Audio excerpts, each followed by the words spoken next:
What's going on, everybody? Welcome back to Wednesday. That's right, officially FOMC announcement day. But we're going to spend loads of time on that tonight. We want to talk about the view of economic projections. We'll talk about why this market totally rolled over today. 3.59% down. We'll talk about the short trade that I took. Absolutely crushed it. And the fact that it played out exactly as we anticipated.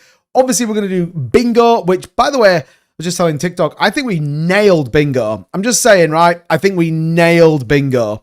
So, yeah, we're going to talk about that. We'll get into kind of what's going on and I guess where and what we need to be aware of today. And we've got some pretty interesting stuff to walk through. A lot that I don't feel like people are really paying attention to. So these are going to be some key things that we'll talk about. We'll talk about Iran, we're going to talk about oil, we'll talk about the price of BTC, and we'll talk about the Federal Reserve. We'll talk about the quiet underline, the undertone that Jerome Powell just set up for markets to certainly take a very challenging view as to what's coming, all right? So it's going to be an important live stream. If you're tuning in live, welcome. Hit the like button. If you're tuning in on a recording, you should join the live stream. It's definitely worth it. So as always, hit the like button, hit the subscribe button. We've got a lot to get into, a lot to walk and talk through.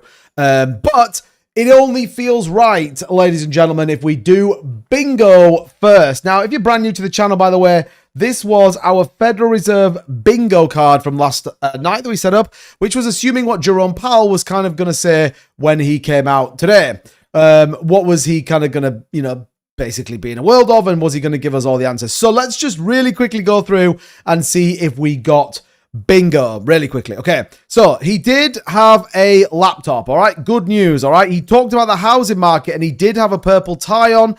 He did talk about the war in Iran. He did not name Trump. He talked about oil. He did talk about staying on. Did you hear that? That he said actually it's well within his rights, and if he was allowed, he would stay on. Interestingly enough, he talked about global concerns. He did talk about the 2% goal. He talked about the labor market. He wasn't late, which is kind of annoying. He did talk about higher risk. He did talk about tariffs, and he did talk about jobs data as well.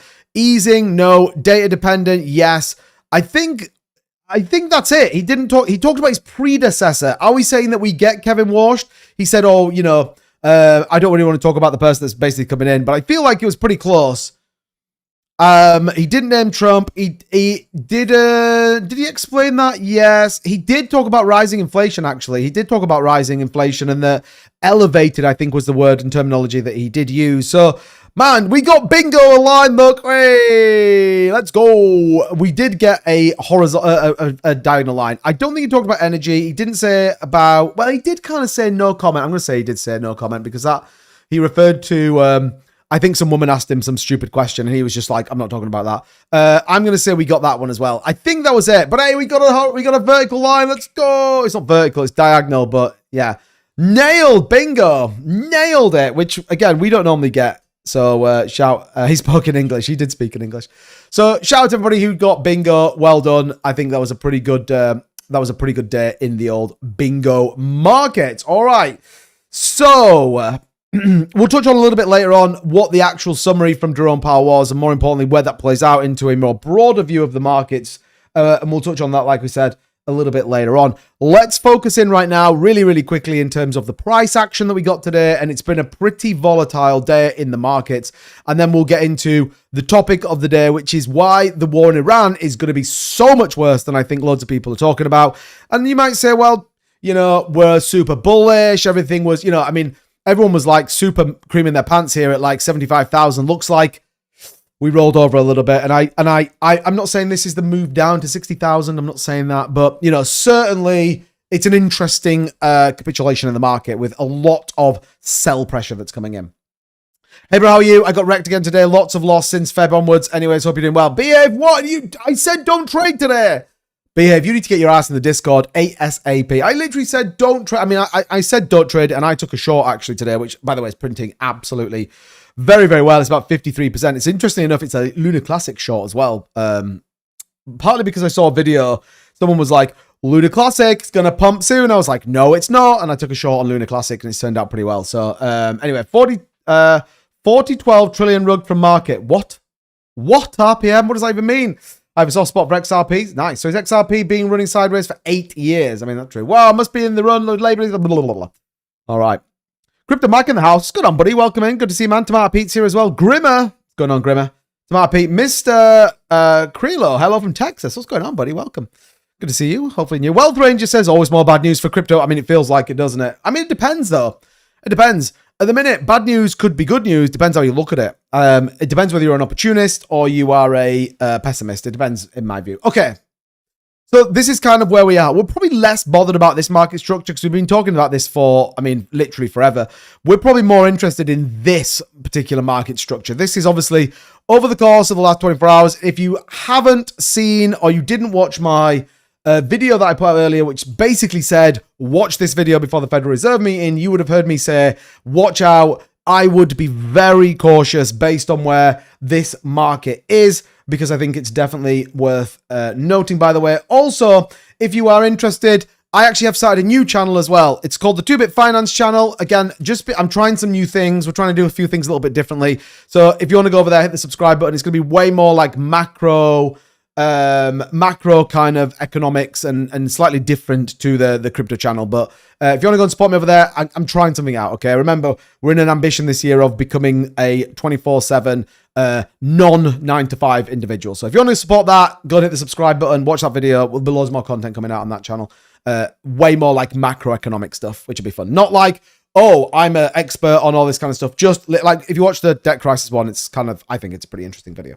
Only 57 people have watched it so far, which is slightly disappointing. But hey, that's what happens when you start a new channel. All right. Good. Damien, what's going on, buddy? Welcome in. So let's talk about a bit more in terms of price action. Then let's get into why. This is obviously what everyone's nervous about. And it's nothing to do with the FOMC, by the way. Nothing at all.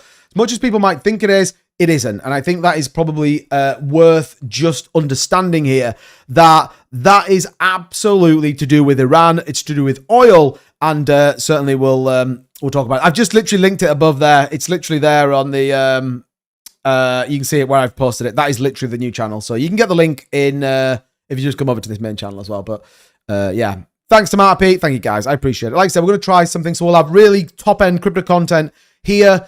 And then we're going to have way more macro that I won't live stream on that channel, just way more macro kind of breaking news, 5-6 minute videos, all about macro kind of economic stuff. So, like I said, we'll see. It may be a total flop. And if it's 100 subscribers in 6 months, then I'll probably bin it. But, you know, we'll try and see what we can do with it. Maybe we can get some, fun. As always, I would appreciate, yeah, I do need to do it on the link tree as well. Casey, good shout. I always appreciate feedback. So if you go and watch that video and let me know, that would be great. And, you know, be like, actually, I hated it 2-bit. It was nonsense. Or actually, yeah, do you know what? I kind of see where you're coming from. Okay. So let's talk a little bit about this in just a minute as to why we saw this kind of push down in the market, why basically the market totally rolled over from early hours this morning. Clearly, this is for me 9 a.m., which would have been about 3, 4, 5 a.m. Eastern Standard Time in the US. European markets open. Now, if you remember, we talked about this last night. Asia and Australia looked pretty bullish. Europe looked incredibly optimistic about the market opens. US was slightly nervous. And what did we get? We just got a massive dump here on the EU markets open. Okay, so we'll talk about that. Other than that, we did see this consolidation phase. So this is important now because now we're looking for a potential consolidation, which could then align us where the next move is going to go. But the big news that we need to talk about will be Iran, and I'm going to talk about that in just a second. So again, worth noting here, and then where we get to on this. What we'll sort of keep a very much clear eye on is kind of where this is all playing out and maybe what structural patterns start to kind of form here, because you're probably looking for potentially the M pattern that might form. You could argue when we get an inverse head and shoulders. You can see here, look. So you potentially get that, followed by then that kind of push to the downside. That could be something that we see pretty soon as well, depending on a lot of things. Like I said, I think markets priced in a flat rate, which is exactly what we got. What they didn't price in is what we're going to talk about just now. So that's kind of where it is. I'm not predicting we go through a lot of the altcoin markets. It's pretty rough out there, giving some opportunities, still, reasonably in there. For the markets, but you got things like XRP 145 bounced off the 0.5 Fibonacci here that I left this on, which is kind of crazy, but yeah, look at that from respecting the Fibonacci level on the XRP trade, by the way. Pretty interesting. Literally, that is about as good as you get. 0.5 there, 143 bounce, still uptrend, by the way. So market holds, this might get a bit more up to the 618, 149. So we'll see. Oh my God, I'm not even showing you the chart. Sorry, everybody. Thanks, everybody. Good to know that no one showed me this. Right. Okay, I was talking about BTC here before. We're looking for, obviously, this pattern here playing out as where we sit on the 4-hour chart. So this kind of inverse, here, look, potentially you sort of get this kind of move, potentially then to the downside is what we're looking for. The broader picture would be something like XRP respecting the 0.5 there at 143. So, kind of interesting views on the markets here. And again, you could get into loads of these altcoins. They took a pretty heavy dip. Now, Junction, interesting enough, bouncing back pretty strongly on the 4-hour over 11%. Nice little move there. Broader market, painful. All right. Hype, not stopping. We'll talk about the NASDAQ a little bit later on as to why hype is frustratingly why we didn't buy here. But look, that's life sometimes, isn't it? 3.86 and is looking pretty bullish right now. And then you've got another one. So Zcash. We touched on Zcash back within the range here. So, if you are looking at potentially trading some of these opportunities, like I said, a ton of those in the description if you want to check them out, then these are sort of some of the setups you want to see because they're going to play out more importantly. And then the rest of the market dump. Now, what's interesting, by the way, gold took an absolute dumperino. So I'm all for everyone saying, "Oh, 2-bit, we're sorry, we got it wrong." I'm kidding. Obviously, we're not that petty on this channel, but again, gold did pretty much what we've been calling now for the last 3 days. So if you shorted gold, well done. You got a nice little entry, and also silver now broke below the channel. So what's important here on silver? That's where we're looking at 71.31. Lose that. Yeah, going to Goblin Town, baby. Silver might even retest this kind of lower 57, 51 range that we talked about. NASDAQ, S&P, the Dow all taking a massive, massive hit today. Why? This. Brent crude oil skyrocketing up 6.5% and showing zero signs of slowing down. I think this is important to reference here. There's 2 things I want to talk about in this live stream. This is going to be one of them. And this is going to be another one, which we'll touch on in just a second. Futures, by the way, looking incredibly bearish, as in price continuing to the upside on Brent crude. So futures markets do look like they're going to continue this uptrend in oil, which obviously puts a lot of stress on the markets. And then, like I said, bond markets looking pretty good. But look at this. Stock market absolutely tanked. 3% on Coinbase. MSTR at 6.47 negative. Could be a really interesting position here, by the way. They are unleashing about $2.5 billion to buy more Bitcoin with their STRC new debt raising mechanic. It's pretty wild. 10% yield on your deposits over there. And they are basically using it as a yield bearing mechanic. It's pretty wild if you think about it. It's almost should be illegal, to be honest, but pretty wild when you think about it. Again, we may touch on that if we get time tonight, but look out because MicroStrategy will be buying significantly more BTC pretty soon as well. Okay, don't forget Bank of Japan rates tomorrow. I don't think it's going to make a big deal. It might, if there was hints of anything kind of crazy, give a little bit of a nervousness in the market. But let's talk about why we're seeing this capitulation. Let's talk about what my thoughts are. And by the way, don't be shy. Let me know what you guys think as well. Do chat in the comments. It's always good to get everyone's view and opinions on it. That's why this community is so great. I'm a bit behind. Why has no one told 2-bit he's not screen sharing this whole time? Yeah, I've no idea, Curtis. I've no idea. No idea. Anyway, we're all right now. We're golden. Okay, I was fed up with winning all the time anyway. Stu, aren't we all? Aren't we all? In my opinion. Okay, says I did, but in work away from my phone, didn't realize the time I had to click on all the balls again the other day. All good, mate. All good. Stewie said yesterday, oil to go $3 a day. I mean, yeah. So let's talk about why BTC took a hit. Let's talk about why stocks took a hit. And let's talk about what this can mean going forward. Now, you may or may not have seen this video. I don't know if you have. But this was a strategic, quote-unquote, attack this morning by the US. It's a massive escalation in this war. Israel and the US just struck the South Pars, Iran's largest gas field and the largest in the world. South Pars accounts for over 75% of Iran's gas production and gas fuels 85% of the Iranian electricity grid. Now, what this is kind of important about is Trump and, Bibi said, look, we're not going to hit Iran's infrastructure. Literally, I think it was like 6 or 7 days ago. We're not going to hit Iran's infrastructure. We're military targets. That's what we want. Like they obviously took out the island of Karag, whatever it was called. The military installations left the oil. Well, they basically bombed the absolute crap out of this gas field, which is pretty wild in fairness. Iran's tit-for-tat response ordered evacuations at 4 major energy facilities in Saudi Arabia, Qatar, and the UAE, plus refineries in Haifa in Israel, okay? So they, tomato paint, what is that? So, this is an absolute escalation of this war, but what this is doing is putting incredibly big pressures on the energy market. As energy goes up, that's why you're seeing oil go up. We should probably put in natural gas as well, actually. Natural gas, futures, and the price of natural gas USDT tether. Okay, we can stick those two in. All right, yeah, perfect. So we can look at these from a Brent crude and a natural gas perspective, because these are going to be important because it's all to do with energy. So look at that, 5% up in natural gas as this walks through as well. Essentially, the message from Iran: if you destroy our grid, we'll destroy energy hubs in countries hosting your forces and strike yours directly. It's a humongous escalation.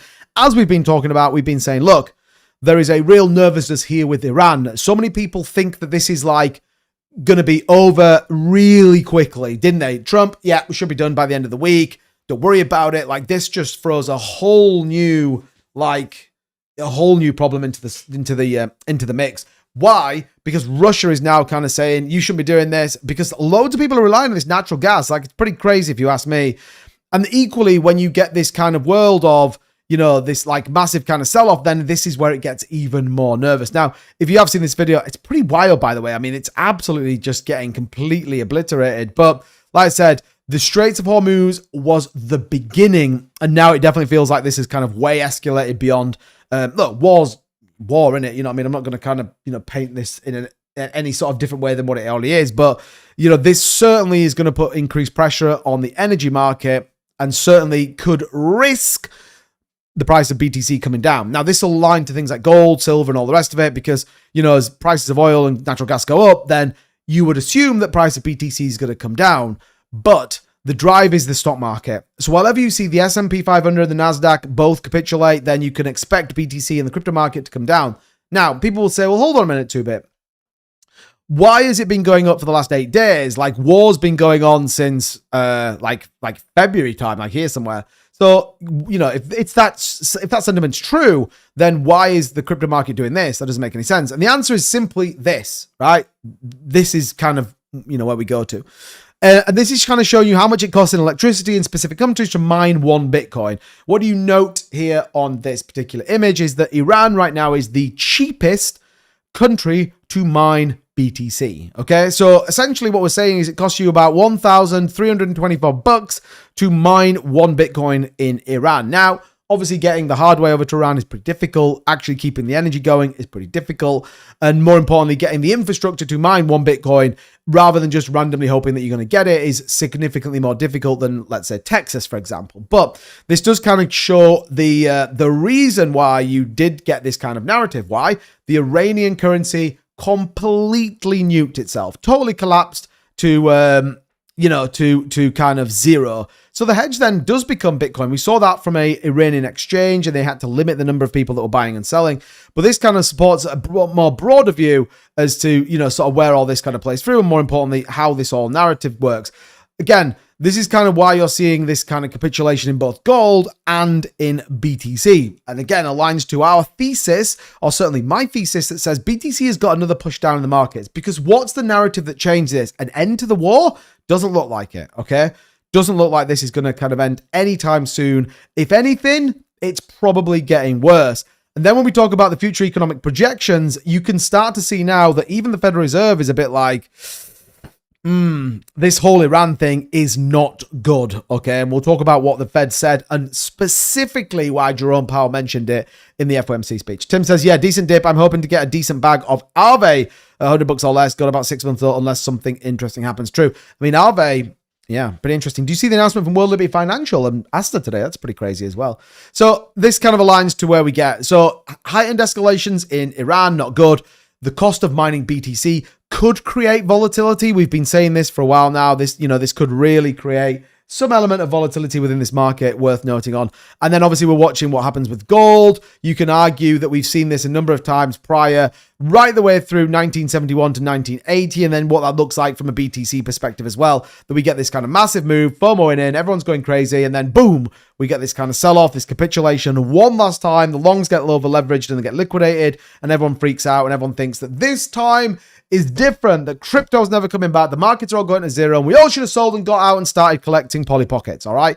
That's kind of where this market, I believe, is sort of entering right now. Now, why do we know that the war is getting worse? Okay, and this is an important factor because it's dead easy for me to sit here and go, well, the war's escalating and it's all going to be bad news and markets are going to collapse and gold's going to potentially get another rally and blah, blah, blah, blah, blah. Well, this should tell you everything. Donald Trump announcing that he thinks the Federal Reserve should have an emergency meeting.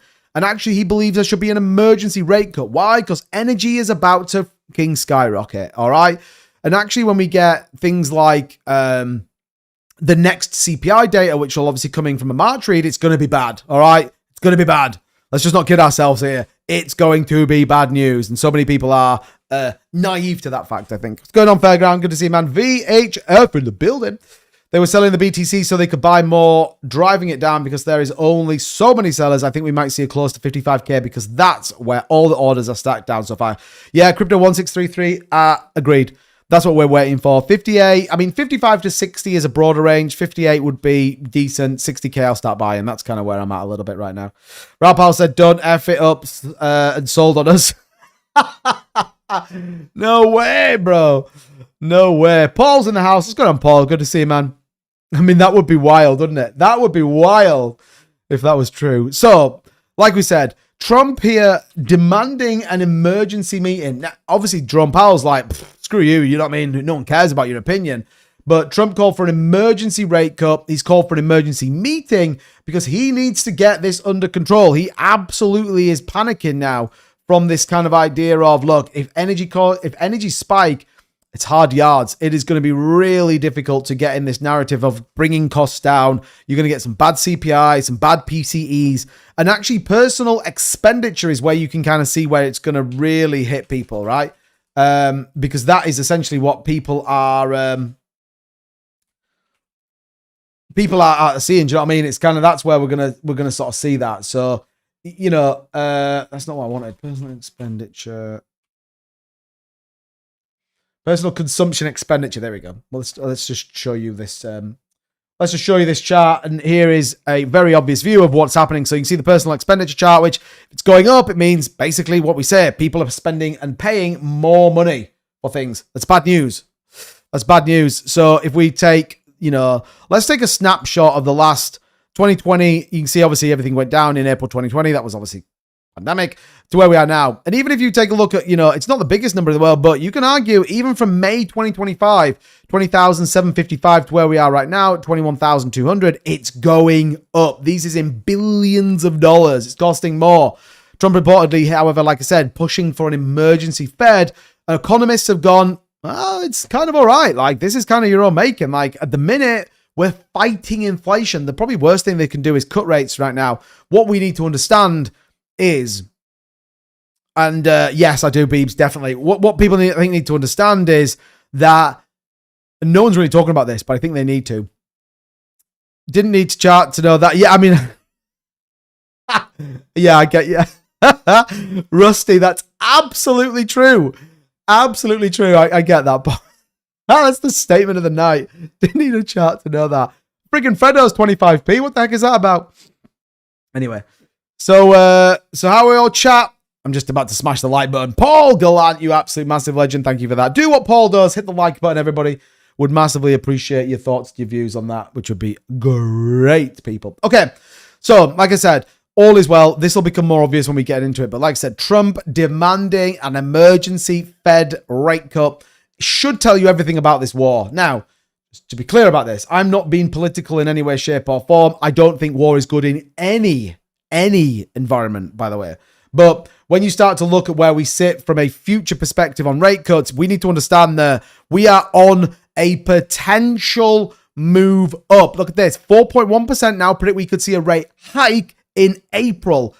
4.1%. Like, if people aren't like, oh my God, this is getting so much worse than I ever thought it was going to do, then this should scream bad news. And if we get rate cuts, we get rate hikes, then hold on to your assholes, because we're probably going to see some pretty interesting price action when it comes to the global economy. And certainly if you were to see a dollar of oil sorry, a barrel of oil, 125, 130, 150. I mean, do we dare even talk about 150? Then you're talking about recessions. Now, here's where you could kind of argue this. Let's say that this goes on until the end of April, start of May. Trump spends probably the best part of $50 billion arguing and fighting in Iran. You were then going to put the US into recession.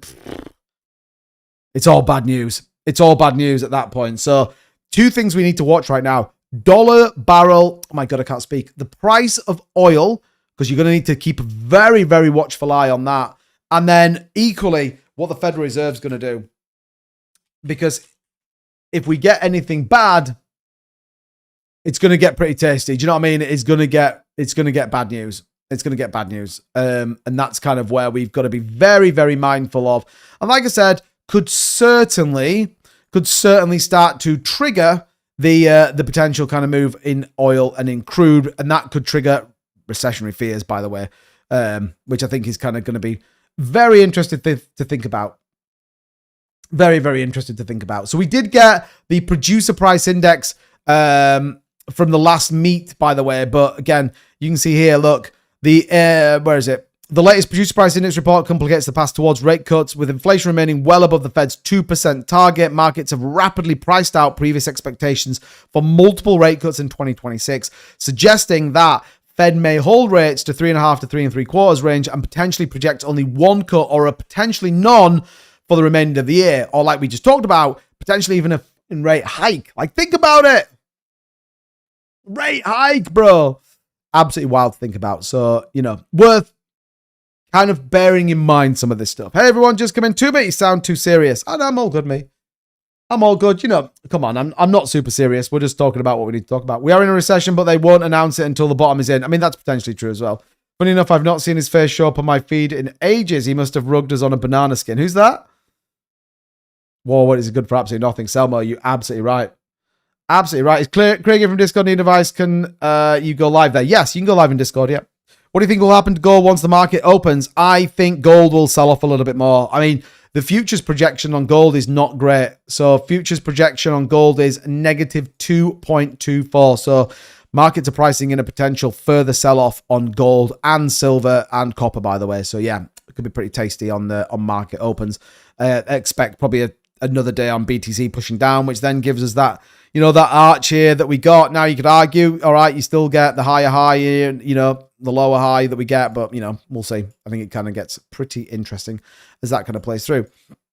Okay, so given kind of Trump's demand from what he wants, let's talk about what came out from the Federal Reserve. Let's talk about their official announcement, and then I want to talk about the summary of economic projections. So the official statement, what Jerome Powell said, or what the FOMC released, is nothing that I don't think we expected.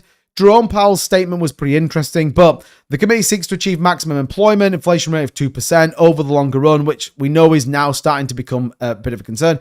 Uncertainty about the economic outlook remains elevated, so that they're exactly saying this without saying we are terrified of what's going on in Iran.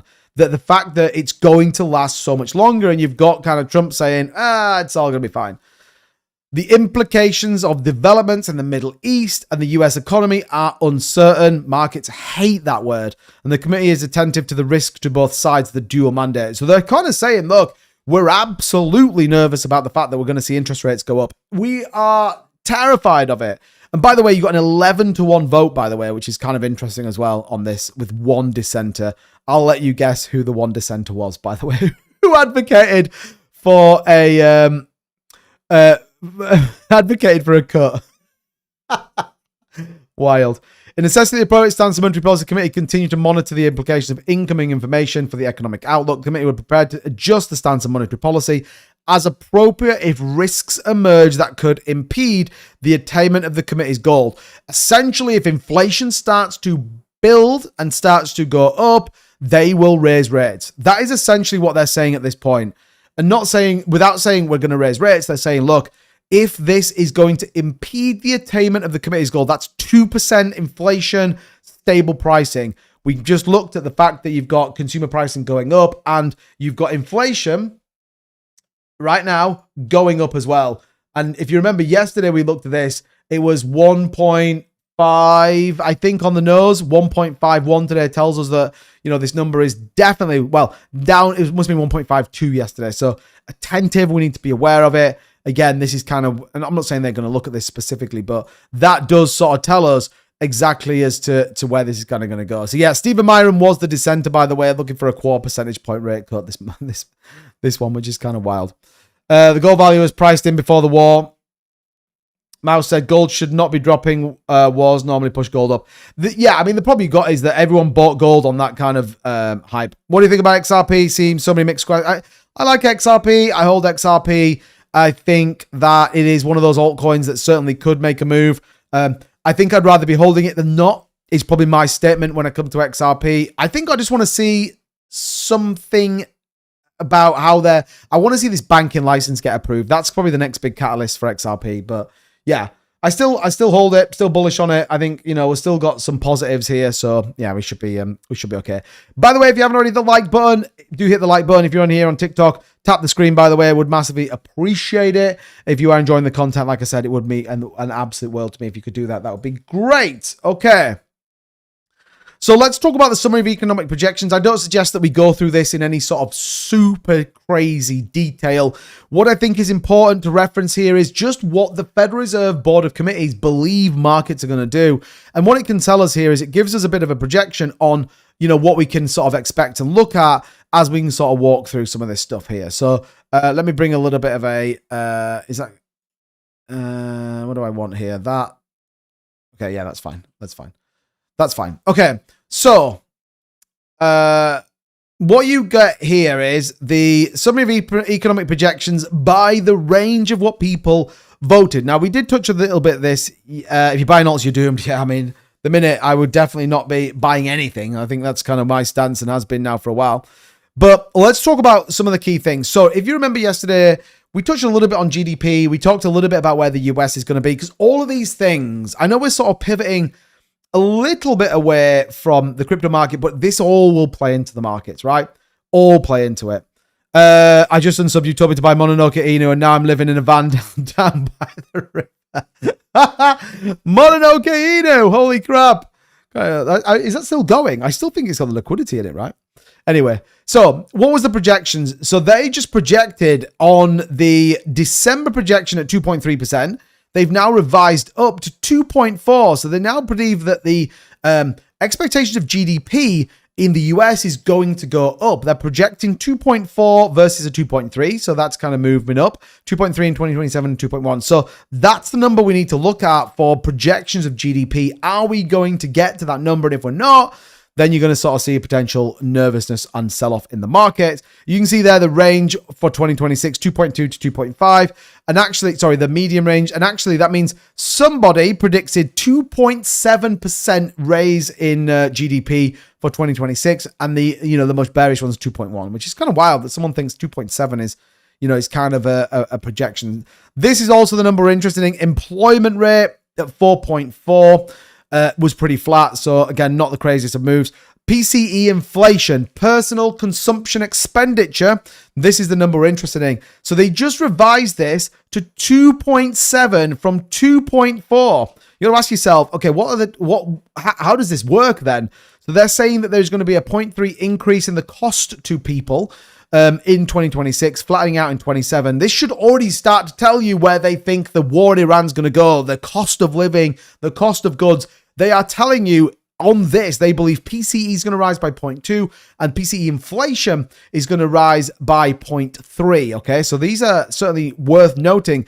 And then into 2027, a significant drop of over 0.5% is actually a pretty big number. Now, we can go through this in loads more detail, giving us the kind of ideas as to where this is going to go. What we're probably interested in is this, which is the participant assessments and appropriate monetary policy. What does it tell us that essentially the Federal Reserve Committee members are telling us? What do they think? And as you can see there that you have 2026, these are the projections. So you can see here, one Federal Reserve member believes that the current federal funds rate should be nearer to 2.5% than the 3.5 to 3.75 that it is right now. Again, you don't get to see who it is, by the way. So, I don't think so anyway, but we can all guess who that is. All right. We can all guess who we think believes the federal funds rate should be at 2.5%, right? Pretty wild. That would be a 1% to 1.125 rate cut. That's fucking wild. Anyway, what's interesting though is that you have 4 members that believe right now we should be at between 3 and 3.25 percentage points, and you obviously have the majority sitting exactly where we are. So this line there is current pricing, yeah. So you know this particular box is where we currently sit. All right, so that is kind of worth noting here as we sort of walk through here. When we just saw the table making pretty Christmas trees, I mean that's true as well. So this kind of gives you an idea as to where it is. Now, what's interesting is for this FOMC that you actually got 3.5 to 3.25. So, you know, there is an argument to say that most believe that we should actually see a decline, that we should see a little bit of a pullback or a lowering in the price of the federal funds rate, or the lowering the rates for the federal funds. Again, Iran's going to really screw this up, in my opinion. Also, not Iran specifically, but the war in Iran is certainly going to be that one that we need to be aware of, and you can kind of see how that sort of plays through there. So pretty interesting on the dot plot, 2027. What's really not good here is the expectations of where we get. So the predictions of 2027, the vast majority saying we'll still be above 3% on a federal funds rate. Bear in mind, that's 0.5%, then you're basically saying, and then even crazier, 2028. Now, the longer you go down this number, obviously the less accurate many people can be. But yeah, you can see there that the projection for the next couple of years is that we actually sit in around 3% federal funds rate for the US.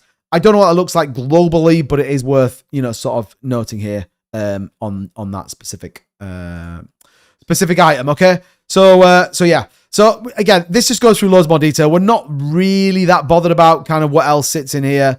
There's not really anything super crazy until you can kind of get to the idea in terms of the risk and the federal funds rate versus risk. So again, this just kind of giving you an idea of the midpoint of the target range versus the confidence integral. So where do we think the majority of the Federal Reserve members believe that we're going to get? The medium line projection here going through 2024, 2025, obviously the top here, and the expectation is it follows that kind of line, leveling off here in 2027 and 2028. All right? It's kind of like, bad news, really. Bad news. So that's the summary of economic projections in an absolute whirlwind. Again, the Kobayashi letter here, just give it a view. Inflation in the US remains somewhat elevated. We talked about that. You've got economic implications of the Iran war, uncertain. Certainly are getting worse rather than getting better, irrespective of what I think people say. For me, it is definitely getting worse. Near-term inflation expectations have risen due to the rising oil prices. Again, keep your eyes on that. And the Fed's long-term inflation remains at 2%. I don't think that's ever going to change, really, whether they can even get to that point of debate. Last year, rate cuts bring rates to plausible estimates of neutral. And actually, Jerome Powell said that you could argue that you are on the higher end of neutral. So, yeah, higher end of neutral, which is kind of interesting. Higher energy prices will push over inflation up. This is the big worry. As oil, gas goes up, as you know, continuation of Iran, then this is kind of the biggest thing that they are nervous about. Okay, and that's why you're sort of seeing exactly what you got here in the market. So this kind of push down, this nervousness, this capitulation, it's all to do with Iran. Like it's all to do with Iran. Yeah. Saeed says, "Sir, could you tell me what caused the dump?" Yeah, this. So two things really. Israel and the US attacked a gas and oil field, and basically then Iran said, we are going to take out all major energy facilities in the UAE, Saudi Arabia, Qatar, and potentially in Israel. That's skyrocketed natural gas, it's skyrocketed oil, and dumped everything else. So these are the things you need to be absolutely plugged into. I mean, look at Brent crude right now, looking like it might even retest 108 a barrel. If I can find the Wall Street Journal, I think it was Wall Street Journal.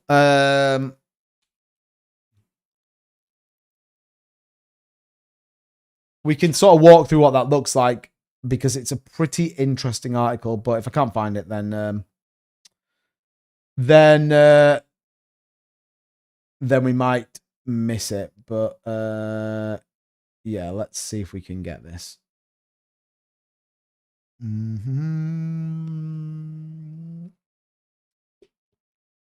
Okay, yeah, we can look through this actually. This kind of gives an idea. All right. So in fact, let's do that now. Let's go through Standard Charter's predictions. This obviously coming in yesterday late on, but a couple of key things. So European leaders reject US calls for military involvement. We talked about that. The global oil supply is now down to about 7 to 8 million barrels per day. Limited alternative spot expectations of higher oil price. Okay. I mean, 250 would be an absolute cataclysmic disaster. Do you do stocks or just crypto? I don't really. I mean, we look at some stocks, not anything super crazy. Like I have just started a second channel, 2-Bit Finance, that will probably dive a little bit deeper into things like gold, silver. It's less crypto content. In fact, it's probably no crypto content, more macro finance and economics. So yeah, kind of not yet, but maybe soon. Chance we get to 250 barrel would be, that would be insane. I was looking at stablecoin dominance, the BTC charts, and it looks like we're going lower than 60K. I mean, potentially. Selwell says, just followed you on Instagram 2-Bit. You got a lot of shorts on XRP. Yeah, I didn't. That was done ages ago. I mean, someone actually ran that account for me for a while. But yeah, pretty wild. Gas disruption, especially halted Qatari LNG exports, have exposed market vulnerability, pushing Asian countries to shift towards coal and nuclear energy. So you can get this feel right now that it's all to do with oil. It's all to do with natural gas. And that's where Iran have got this kind of stronghold on it. So, yeah, pretty interesting. So standard chart now sees oil price flow to the low mid-70s thanks to historic IEA release. A week ago, this was announced, by the way. Their projection, though, going forward could be a 30% above their 12-month average, all right, which is fucking crazy. The disruption effectively cut off 77 million tons per annum of LNG capacity, immediately triggering a global spike in gas prices as buyers scramble to seek alternative supplies, okay? So, this is why you're seeing these kind of insane moves up here. So, yeah.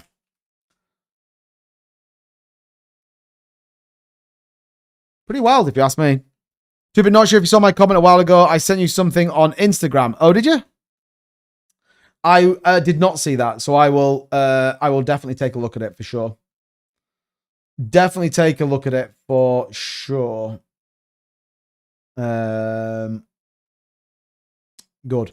I mean, what's insane is loads of people talked about oil price predictions for that, whatever that is, and kind of what that looks like. That's the big catalyst right now. That's what we have to keep an eye on. That's what's going to drive this market, and that's kind of where we're going to get to in a specific cryptocurrency view.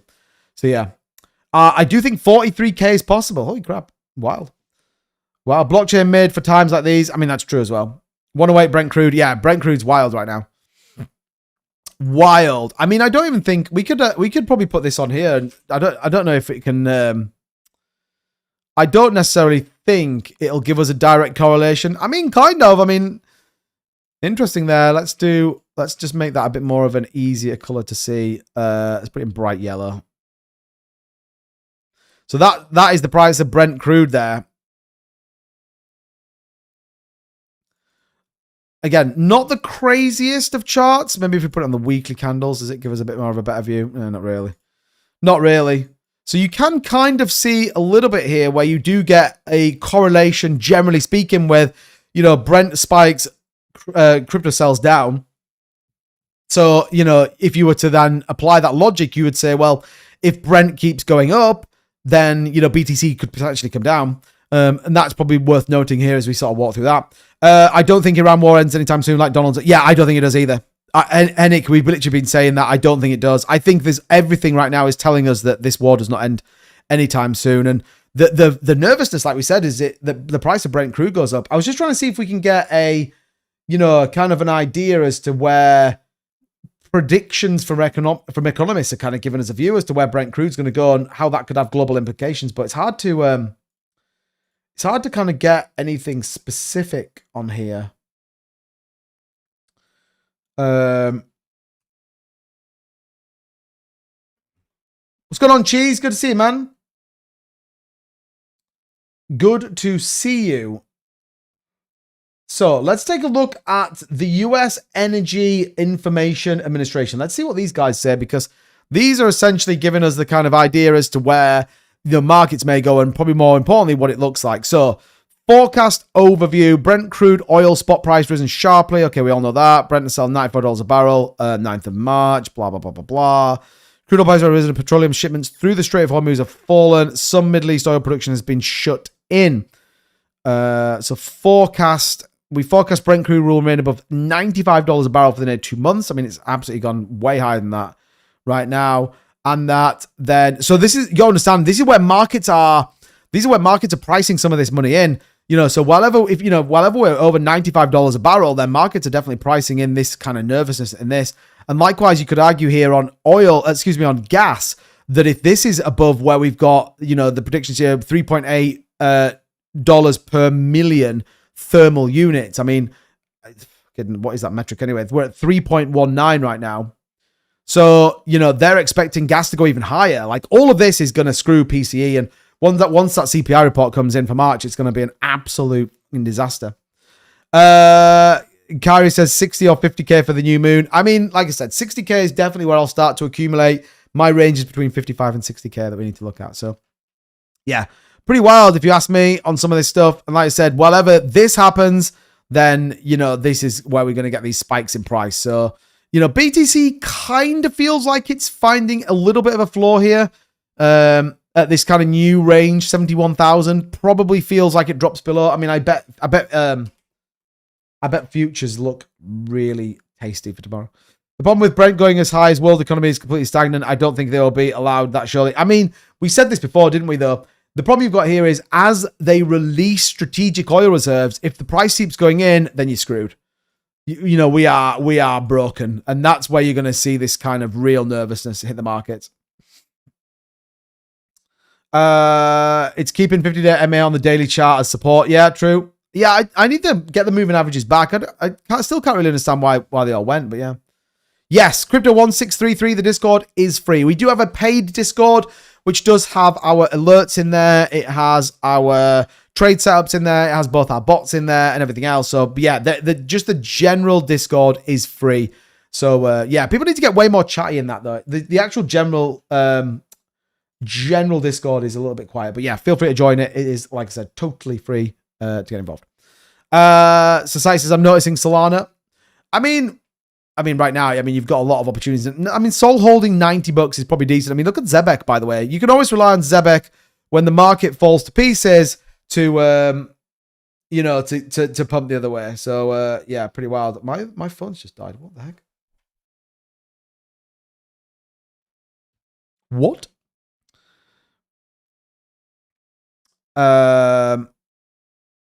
It can lose it easily if short hell out of it. Yeah, I mean, that's true as well, yeah. XI's in the building. One thing to remember, guys, if you watch these FOMC meetings, a lot of the time it isn't the drastic like they think today was, Tim. Well, I mean, yeah, a lot of it is priced in, isn't it? Everyone's like, yeah, we know what the market's going to do. Like, we're not stressing that. What I think was interesting today was Jerome Powell's speech and kind of what he said, because that was way different to, I think, what many people believe we were going to get. So, yeah. When affordability becomes a problem for everyday people, midterms become a problem. Yeah, 100%. Well, you see, that's the other thing as well. That's why he's calling for these emergency rate cuts. If you were in a world of going, well, I think that the war is going to be over pretty soon and we don't need to stress it, then why would you be worried about it? You'd be like, it's kind of fine. Short-term pain. I mean, Jerome Powell was specifically asked, Donald Trump says that the war in Iran is going to be over pretty soon. Do you think that is the case? And how do you think markets will react? And he said, I don't have any future projections on that. He kind of subtly went, I think that's not true. But yeah, pretty wild. Damn, my chat is still messed. Oh, really, Tim? That is wild. Powell basically was laughing out loud saying, I don't know anything. Pretty freaking crazy. Pretty crazy all in all, if you ask me. Yeah, he has. I mean, he doesn't care, isn't it? I mean, if you've ever been in business, people that are leaving, they don't care. What was interesting, like I said, was his view of I may or I could be inclined to stay on. Pretty interesting. I asked today in chat with someone else, what's his point on Jasmy? This was the answer I got.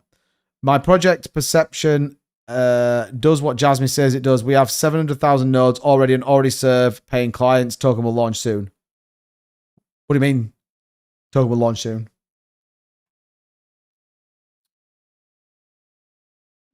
I don't know what you mean by that. Now, there was some positive news today, and I don't want to create this like giant doom looper, but the Nasdaq now looks like it's going to be offering 24/7 trading, which is kind of wild. We know they've been after doing that for a while. So yeah, the Nasdaq may actually be a thing now. So yeah. Perceptron, some new Jasmine wannabe. No, never heard of it. Powell only one who stands up to the new. I mean, that's true. I mean, look, Powell will always try and claim independence and do what he's done. Again, we said this. Tariffs, Iran are going to be the very things that's going to stop rate cuts because they are the things that are going to drive inflation. When you drive inflation higher, you have to increase interest rates. It's as simple as that. It's basic economic 101. Blair Gillespie in the house. What's going on, Blair? Good to see you. Welcome in. Hope you're doing well. Like I said, for anyone that's in on TikTok, by the way, I am a real person. I'm here. Woo! But you guys seem to enjoy looking at the charts more than my face, which, again, I still need to get this hooked up and be able to kind of run it through OBS. Yeah. He prints money, lines his own pockets, and then the banks and nothing comes to the public. Well, we didn't get the Basel III vote, I don't think. I don't know if anyone saw that today, but it doesn't look like we got it. I don't know if that was put forward. I didn't see it. But yeah, I didn't kind of see this go through at all, to be honest. I put Bazek 3. What the hell is that? There we go. Powell said he'd be sticking around until the court case against him settled. Yeah, I saw that he might stay on as well. That he might stay on, which is kind of wild if you think about it. But yeah, so we didn't really get any kind of interesting updates on the Basel III upgrade. I don't believe. Let me just take this out. So hold on a minute. So this looks like a Basel III endgame would like to revive banks. Okay, this is just an opinion poll. Okay, fine. We don't need to care about this.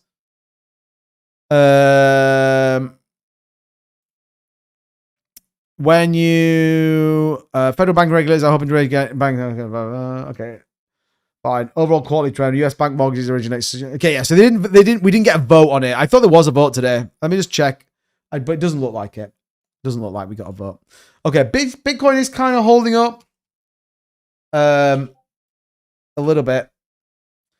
Is that you that's just joined the Discord? Make sure that you do the Discord properly, okay? You have to verify your account. It's so easy. You simply do /verify, enter. It then brings you up a box. Copy the /verify, type the code at the end, then press enter. It's the easiest thing in the world. So many people can't do it, though. I don't know why. So, yeah. So, as it stands at the minute, the US regulators are revising the Basel III endgame proposal following intense banking industry lobbying against 2023 plans. So, they haven't done it yet, by the looks of it. They haven't done it yet, which I thought we would maybe get. So, see, you've not done that right. You do /verify. That should then give you a code. And you just simply do /verify in the code. All one sentence. Super easy. Super easy. I've heard there are a few different places anyway. Pulled the Uno reverse card on old Trumper. Yeah, it feels like it. Asia market's opening soon. I'm super cautious.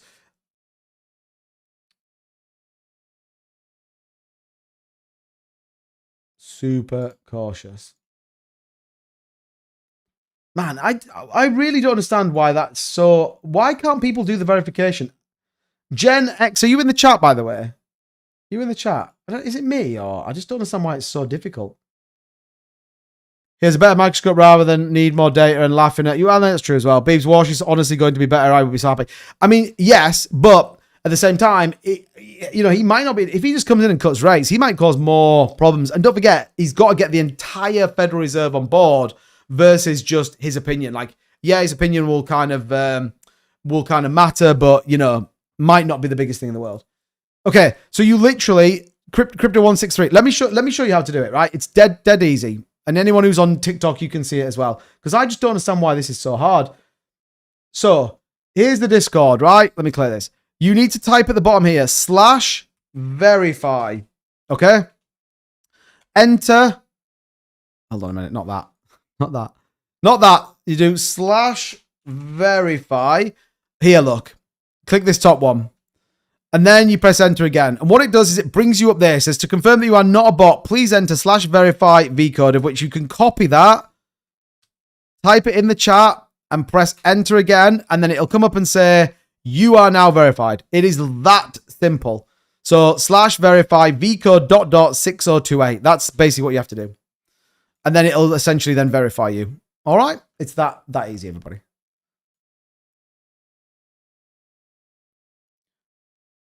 So let me just get back to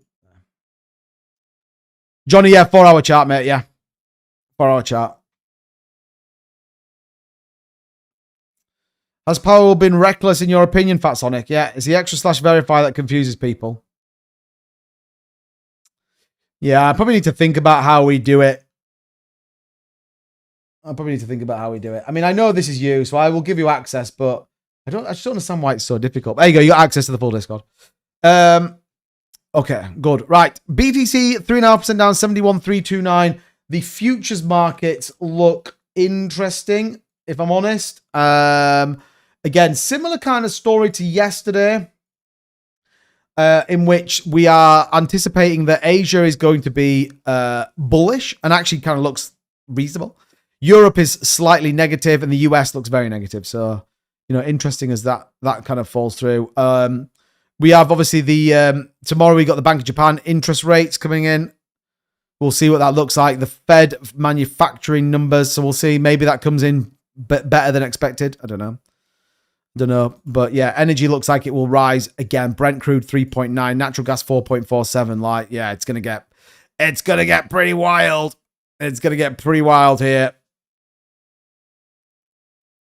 So we'll see. Did you see the scam of that? Yeah, I got Curtis. Can you not yeet people out there? I did yeet them out once I'd seen them. What's going on, Vern? He will print and drop rates to 0. Trust me. Who will? Kevin Washed. He ain't gonna drop rates to 0. You might be lucky to get under 3% this year, I think. Lucky, in my opinion. Do nothing can be more reckless than doing things like sitting in the middle of the traffic is more dangerous than having your car turned on. That's true. There is such a lack of correlation in the markets. It really does hurt my head. I mean, the other thing as well, by the way, is doing nothing in the short term may actually not be a bad idea. Sean, we're going lower, I think. Yeah, I agree, Sean. I think so as well. Any thoughts on Canada's Prime Minister, Mark? No, I have no thoughts on him whatsoever. No thoughts whatsoever. Not my scene.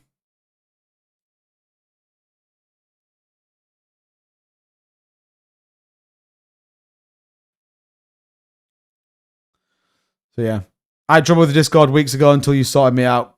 Yeah, okay. I just don't know what it is that I'll have to kind of think about what that looks like. Ow! I thought Bank of Japan kept their rates. It's tomorrow, isn't it? It's tomorrow, the Bank of Japan rate decisions, right? Thursday.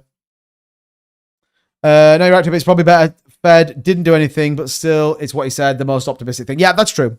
I heard Powell said that he wasn't worried about stagflation. Yeah. Thing is, again, though, you've got, I think, a slightly bias when it comes to Powell because he's a bit like, is what it is, isn't it? So, you know, my view will be that we have to kind of wait and see. What price will you think we might get? I mean, I've been saying between 55 and 60 is kind of where I think we could retest. You got a couple of key things. You know, if we got down to this lower trend line here at 66, 67,000, I don't necessarily think that would be a bad place to potentially start to buy a little bit. But if you're looking for, and again, like I said, you can DCA from like 65, in my opinion, because timing the bottom is going to be super difficult. You might go in at 60,000, it rocks down to 55. You might go at 55 and it goes to 50. Like, who the hell knows? I think there's nothing wrong with, potentially starting to get, starting to kind of get involved and start to purchase. Certainly, I'll be definitely looking at what that looks like. At the minute, you guys know I've just got a lot of my coins staked, my Solana, my Pepe, USDT's earning a little bit as well. So kind of worth it. I don't trust Powell. He'll be glad when he's gone, but it's entertaining watching the charts with such a boring guy he's talking. I mean, that's true. I mean, it is literally that. Good morning, good afternoon, boom, charts take an absolute dumperino and go to 0. But yeah, pretty interesting. So good. All right, pardon my ADC, but please elaborate further. The Japanese rates, what are the two scenarios in concerns to crypto? So the two scenarios are the Bank of Japan does nothing, leaves its rates where it is, probably doesn't affect the markets. Markets are priced in my opinion, a non-mover. So if the Bank of Japan does then increase it, then expect the markets to absolutely tank on the back of it. So the expectations, again, if you think about what we've been talking about for a while, the Bank of Japan is expected to hold their rates. That's what markets have priced in. So if they don't, then yeah, if they like no one's expecting a rate hike in Japan. So if we get a rate hike in Japan, like, oh my God, that's going to come out of left field. And yeah, would certainly be bad news. Would certainly be bad news. Japan Prime Minister meets with Trump tomorrow, does he?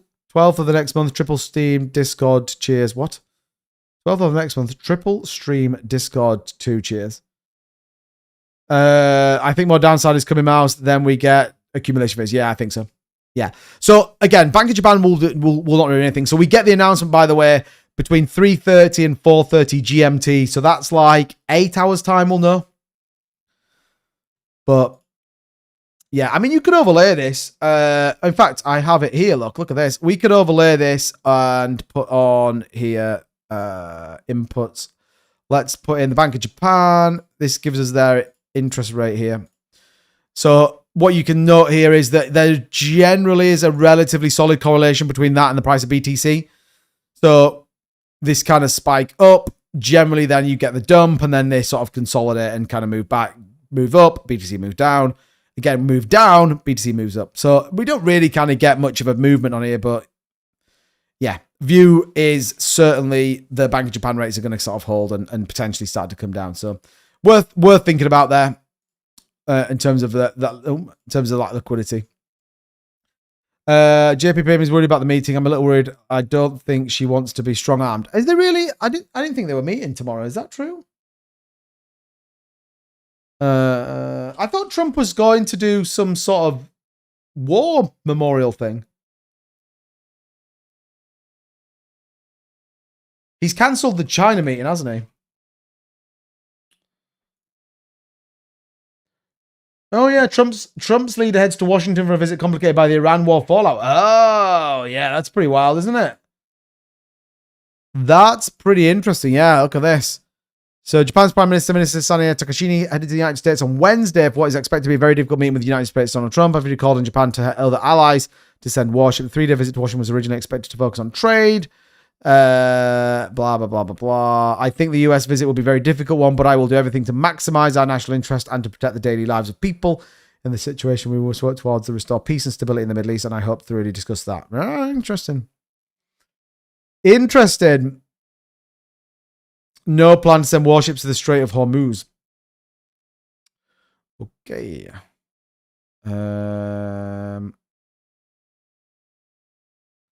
I'll be buying lows hopefully later this year after my house sells, and I will sit tight on what is already held. I mean, that's it. Well, I think she must have gone to the US today then, right? I mean, have we seen more or less? What does that look like versus yesterday? I mean, definitely a build up here. Like, this looks like way more ships than we saw, but this still looks very, very quiet, doesn't it? Still looks very, very quiet. It's kind of annoying you can't just like playback. What? Oh, you have to. Okay, I don't want to buy it. I just want to know where the ships are moving to. Trump is going to lay down the hammer. Probably feels like it. I also saw. I almost sold a big portion of my Bitcoin yesterday, but decided to sit tight. There we go. There we go. By the way, if you haven't already hit the like button, hit the like button. If you're enjoying the content as well, consider subscribing to the channel. We break this market down every single day, keeping you absolutely focused in on what is important, which is what is going on at a macro level. Is Bitcoin selling off? Yes, is the answer. 30-minute holding, 15 just flipped red here. So, 5-minute chart. What have we got happening here? Anything exciting? Can we see anything forming? RSI pretty flat here. Market dumps is what we're predicting from Chart Prime. So yeah, I wonder how my Lunar Classic short is holding up. I haven't looked at it right now. Hold on, TikTok. I'm gonna just have a quick look. All right, don't freak out. Let's have a look. Where is it? I'll do it really quickly. I promise. It's 35%, so it's actually sold. It's actually kind of gone back up again a little bit. It's actually gone back up a little. I think it has to do with Japan buying oil and seeing if Japan will help defend the strait. It will be one or the other, I guess. Yeah, I mean, probably. I don't think she's going to do it. Any article I find in their meeting is behind a paywall, either happened or is happening or will happen. Well, I mean, the obvious place would be to go to somewhere like X and have a look, but it doesn't look like it's happening right now. I mean, Trump, I was in the impression that Trump was heading to do some sort of war thing.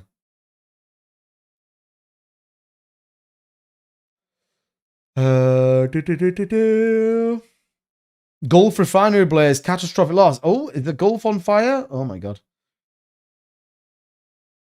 Oh yeah, here we go, look. Breaking, Qatar reports extensive damage from an Iranian missile strike at Ras Laffan, the world's largest LNG facility. Yeah, get ready. This market's going to tank its rear end off. Gas, look at this. Gas is spiking. Holy shit, 5%. Wow, bro. Get ready. Get ready. It's going to be pretty tasty here. So yeah, just announcing there. Ras Laffan accounts for 20% of the global LNG plant, was reportedly lit on fire as a result of a strike. The attack comes just hours after Israeli strikes on Iran's largest natural gas plant. Iran warned the number of energy assets across the Gulf are now legitimate targets. Okay. Trust wallet hacked for 8.5 million. Wow. 95% of Japan's oil comes from the strait. Really? The fact Iran lashed out on anything is, I mean, that is true. I mean, it's like an all in, isn't it now? They are just like, yep, we're going all in. And yeah, I mean, interesting. LNG selling off a little bit, which is kind of wild, but I imagine BTC is selling off as well. Yeah. So BTC is selling off here on the 30-minute. Expect this to probably go below 71,000, would be my guess. Wayne says shit's about to go down. Yeah, shit's about to get real crazy, real quick. User 82 says, yeah, BTC is selling off right now. Yeah, 71,000. So as we get a little bit of breaking news here, I was actually going to look and see if there was anything to do with the Japan president, but yeah. So new footage of Iranian ballistic missiles slamming into, oh my God, this is bad. Qatar's Ras Laffan industrial city, the world's biggest LNG exports. Pretty wild. Pretty wild. The shutdown of Qatar's Ras Laffan, the world's largest energy export, has knocked on 33% of global helium supplies. Helium is a byproduct of natural gas processing. Right. Okay, there you go. Helium. It's always good to have a helium miner. That's what I've got. Maybe that's going to be the most bullish thing ever.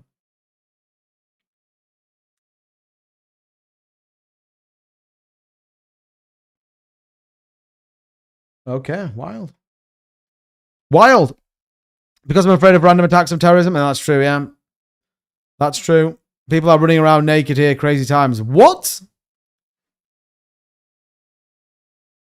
The trading bot has actually done pretty well today. I'm not gonna lie. Now, let me just sign in to this. Yeah, it actually did all right today. Let me sign in and give you guys a view of what it did. I just missed, where is the breaking news? Qatar's LNG has been attacked. So, yeah. By a missile. So, it did have a bad one with a Tausch long, but right now it's in so it's in a Tausch short right now, 359, which would actually turn it green on the day, which is kind of nice. So, but yeah, I mean, look at this. It nailed an Ondo short, another Ondo short, a cake short, a cake short. Like, yeah, it took a little bit on a ETH long, but closed it probably about on time. So yeah, and then you can see there that these were where it got wrecked this morning. It had two shorts open and closed them too soon. Look at that, 3:26 in the morning is what it did. So it did 1, 2, 3, 4, 5, 6, 7, 8 trades today, and has one open on Tau. So yeah, that Tau trade actually is kind of doing pretty well. 359 there at a $48 margin. Yeah, like I said, I mean, I've got a Luna Classic short that's opened right now. I aren't short anything else, but yeah, outside of obviously what the bot's got trading and what's going on. So yeah, I mean, it's not doing anything with this Sui trade, which is kind of annoying. I don't know if there's anything else that's kind of interesting here. mean, some of these, I mean, look at this World Limit Financial. I mean, the Pepe, I got rid of the Pepe short because that was just absolutely, look how bad it is. Like, it's been demolishing people. The Tau one's been printing pretty well. The Tau Sniper one's been pretty well. XMR, these beacon strategies are a bit weird, really, but maybe we go into it. Maybe I'll try to say high risk, trend based on, say, on a 1 hour. We try that. Trump at 6%. It's pretty interesting. AVAX hasn't been doing cake. So this is another one. The quantum trend that that's got going on. ETH Sniper's running. H-bar we didn't have. Maybe we open this Say one. Should we do the Say one? This might be kind of interesting. Let's see what this Say one does. Let's do that. Let's do 10% leverage position on a 2x leverage, or let's do 2x leverage. Okay, cool. There we go. There we go. That bot's open as well. So how many have we got open now? 1, 2, 3, 4, 5, 6, 7, 8, 9, 10. Okay, cool. They went into negative price discovery. I didn't like that. Yeah. Well, I mean, look, look at this market right now. Holy crap, selling off to the max. LNG initial futures open and now is absolutely skyrocketing back up again. Look at that. Look at that. Oh my gosh. Wow. Pretty wild. Pretty wild. Okay. Huge Dow Jones industrial average dropped nearly 800 points. Holy flipping heck. Wow. Yeah, it's going to get tasty. It's going to get tasty. That is for sure. Ondo, I mean, look, this market's going to sell off. I thought maybe we'd get a bit more selling off in terms of hype, but yeah, not so much. Not so much was a bit disappointing, but hey, such is life. Such is life. But yeah, BTC right now looks like it's probably going to drop below 71,000. Ondo held up better than Say. Nice. I mean, it hasn't done anything with the Ondo trade, which is kind of annoying, to be honest, but yeah, currently that Tau short 335, probably going to print a little bit more on that one. So yeah, I don't think we can do, I can do more bots. Oh my God.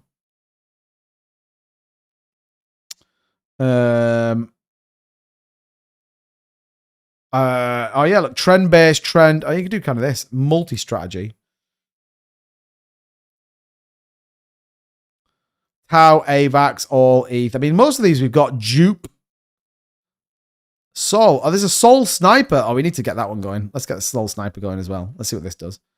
Your bot will trade with amplified exposure. No, I don't want to do it on the 6x leverage, you lunatic. Okay, let's put the Sol Alana one on as well. Let's see what it does. Let's see what it does. All right, cool. Casper held up. Man, I haven't looked at Casper for ages. Thoughts on Solana? I mean, I think Solana will have a good run. I definitely think it'll be solid in the bull run when we get to that point. I'm just staking it, earning 6.5% yield. I'm cool with that. I'm absolutely cool with that.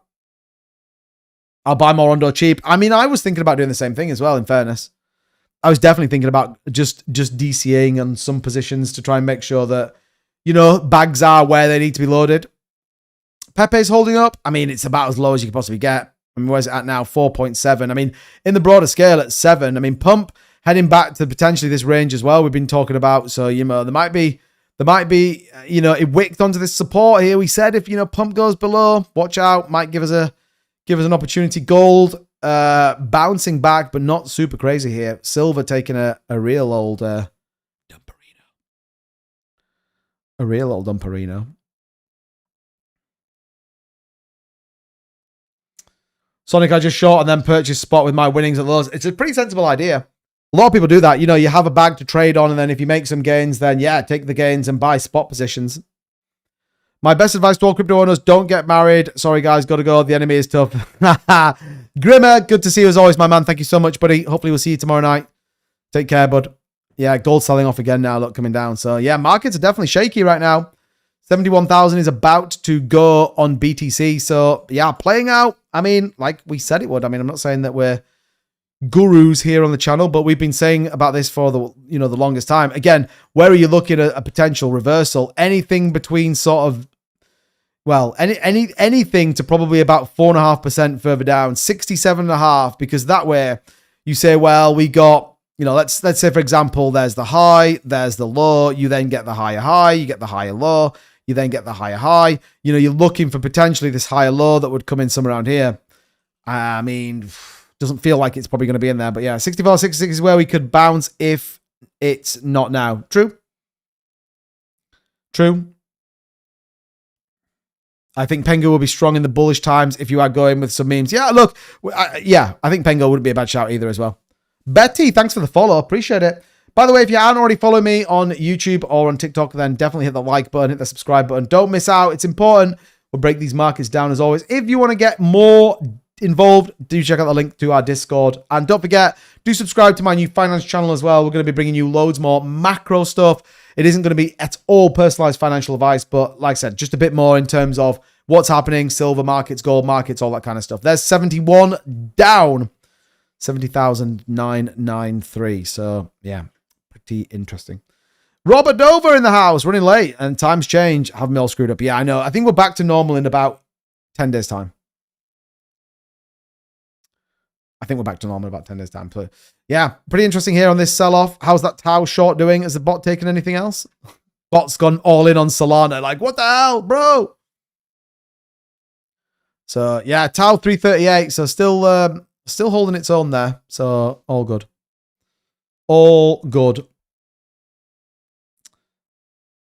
The other thing as well, just dead quick, by the way, only because you guys have seen it, so I'll just keep you guys posted on it, because I think it's always fun, isn't it? Looking at ways in which, you know, you can make things work. I actually have purchased some mining power at Asa Miner, so you see there, look, $1,000 that I've purchased. So again, I will keep you guys posted. Predictions are $13 a day. Whether that plays out, we will see, but yeah, just being honest with you guys, I bought $1,000. So if you are interested in checking it out, go and have a look at the video.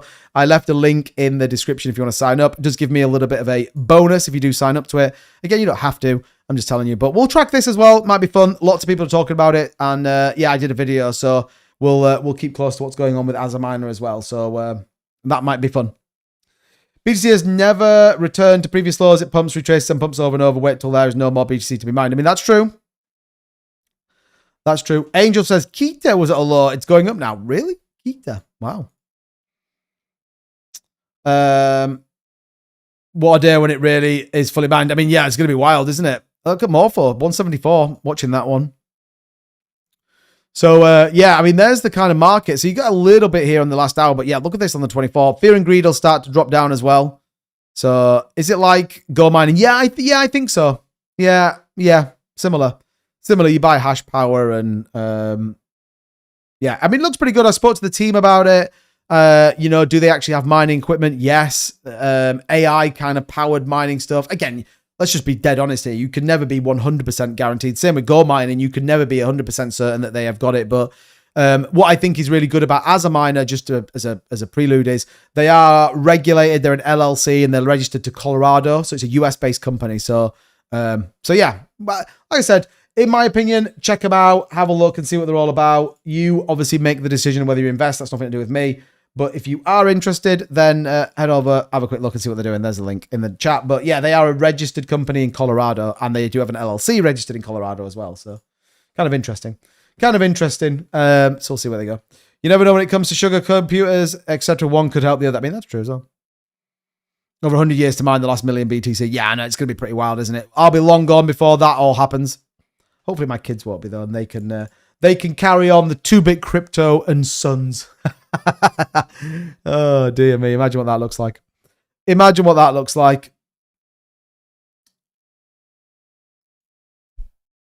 Ba ba ba ba ba ba ba. People are afraid of quantum, right? What if quantum fixes BTC errors? Well, they're already working on it. Michael Saylor's already working on a solution as well, isn't he? To offset the risk of quantum computing. I mean, I've said this for ages. I just don't see it personally. I just don't see it. The people I just don't see it. But that's my opinion. Too expensive to mine BTC, so I would never all be mined. I mean, that's also true as well. I mean, you think about the amount of energy you're gonna have to use to consume and mine that BTC. It's gonna be pretty wild. It's actually hilarious. People don't think about that. They only think of quantum hacking wallets. But what if quantum helps BTC before it can hurt? I mean, that's true. That's true. What if what if you get some sort of quantum funded, insane altcoin or something? That could be pretty wild as well. That could be pretty wild all in all. So, Anyway, right, everybody. Probably sends us to the end of the stream, as always. We'll be back tomorrow night with the latest and greatest. Look out for some updates on my second channel. Just look for 2-Bit Finance. That's going to bring up that. Again, it's only got one video at the minute, but we'll be looking to build that a little bit more. But as always, thank you guys for turning into the channel. I appreciate it. Keep your eyes on the market. Certainly sentiment is bearish, and I think we're going to see a further push down. Could give us the opportunity that we've been waiting for. So, as always, don't forget, hit the like and the subscribe button. We're back tomorrow night with the latest and greatest in cryptocurrency news, reviews, and everything else. Until then, thank you for watching. I'll see you guys very soon. Take care.